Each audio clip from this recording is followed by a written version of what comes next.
This is Asian Life in America, the experience and impact of Asian Americans as recorded by the news media, with a focus on Japan.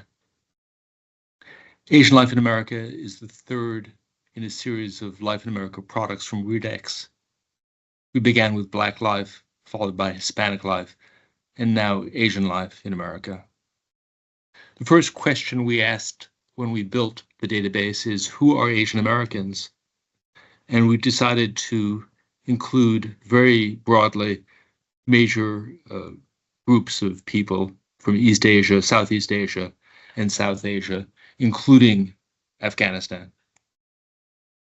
This pie chart illustrates the coverage in the database of the major origin groups and where they live across the United States.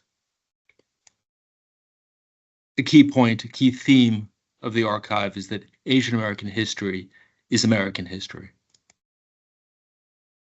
The database is presented in three series, the first to 1941, the second 1942 to 2017, and the third 2018 to the present.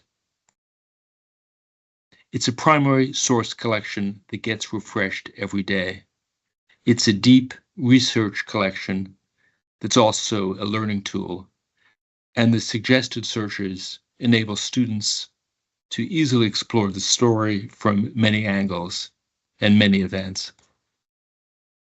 Looking at various topics in the study of Asian American society and history, you can see how it supports, the database supports the study, academic study, of subjects like post-colonialism, race, religion, immigration, labor, law, empire, diaspora.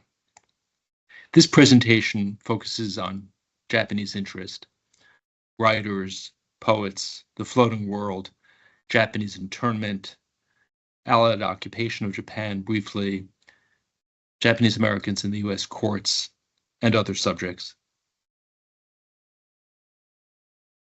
Very famous writer, born in Greece, lived in Louisiana, essentially brought Japanese culture to the West in many ways. It was an unfamiliar culture when he started writing in the late 19th century. Around at the time of his death, there were stories about him in the American press. He married a Japanese woman, lived in Japan, taught at the Imperial University of Tokyo, and his work is still read today. Japanese tales of ghosts, goblins, fairies, sprites. Noguchi is an important poet, major influence on Ezra Pound, among other people. Pound's interest in haiku. He's influenced by Walt Whitman, other people. He taught at Oxford also. A book of enormous interest, Daughter of the Samurai, doing searches on the database of looking at the connection between Japanese writers and American writers. Huckleberry Finn helped mold top Japanese novelist. 500 results on a single author. The Remains of the Day, which was made into a film. Ishiguro moved to Britain with his family in 1960. He wrote An Artist of the Floating World, which explores Japanese identity. And there are many other writers to point out. These are just a few. Talking about the floating world, a great search term, a single search term across the database renders 1,900 results. The American poet Amy Lowell sees fresh renaissance of Western art via Far East. This is February 1921. There's a whole world here to be discovered by looking at the impact of the school of Japanese art in the American press and the Western press. Looking at albums of erotica And very contemporary results from July 2024, we see reference to the Greek-Irish writer, impact on Van Gogh, on James Whistler.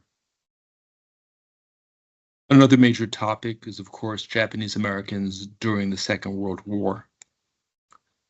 And there is ample coverage, day-to-day coverage of the war in the press. This is from the Seattle Times, 1942. With the war came the uprooting and incarceration of Japanese Americans, something that did not happen to German Americans or Italian Americans who were at war with the United States. So there were calls for people of Japanese ancestry to be incarcerated. There's a fear of Japanese attack on the West Coast before Midway and after the Battle of Midway. But again, there's no rounding up of German Americans or Italian Americans. It's an example of racism in the 20th century. A major part of the US survey course researching a figure, an editor, Larry Tajiri, who's mentioned in various books by a professor of history, University of Quebec.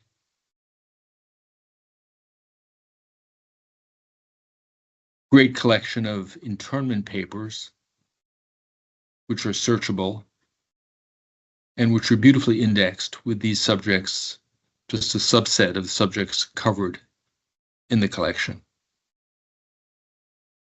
Musical entertainment, labor, holiday celebrations. So searching also Eleanor Roosevelt, a critic of the Japanese internment program, 1943. What 4th of July means to me by high school students, sports in the internment camps, basketball, and very serious subjects like escape proves fatal. Ironically, Japanese American women were recruited to serve in US military intelligence. This is an image from 2019. But if you search Nisei and wax, you get interesting results. And this is a subject of enormous interest to libraries and librarians in the United States. Here's a Virginia library with a whole program and feature on the war effort during the 1940s. After the war, we can explore a few themes. Ruth Benedict, great anthropologist, author of Chrysanthemum and the Sword, which was a success in the US for exploring Japan and explaining Japan to Americans. It was also translated into Japanese. Or Asia's Mata Hari, which, interestingly enough, is one of the top searches in the Redex website for the past 12 months. Notorious spy executed in 1948. The royal family.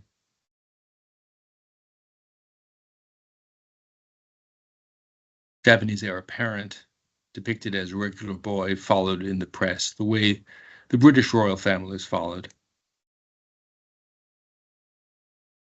When it was decided that the Crown Prince should receive a measure of Occidental education, choice of his tutor fell to a Pennsylvania Quaker. In 1951, Dom DiMaggio of the Boston Red Sox playing in Japan. And another way to explore the database is to look at contemporary scholars. Connor Mills has a PhD from Princeton, teaches at Dartmouth, and is interested in life and militarization of Japan in the mid 20th century. So you could explore this. One theme I'm looking at are simply, here's World War II and Korea, and seeing his scholarship. He's looking at the Girard incident, a major scandal, searching William S. Girard, 2,400 results, and the story in the press, again with pejorative depiction of Japanese. Or a contemporary scholar writing about the Cold War. This is from the Japanese Association for American Studies, a great resource. So if you track publications featured in JAAS, you get interesting results and connections to this database. 3 major cases to discuss briefly are Ozawa versus the United States. Ozawa was a Japanese immigrant who challenged the definition of a free white person after applying for citizenship in Hawaii in 1914. He was denied on the grounds that he was ineligible because he was Japanese.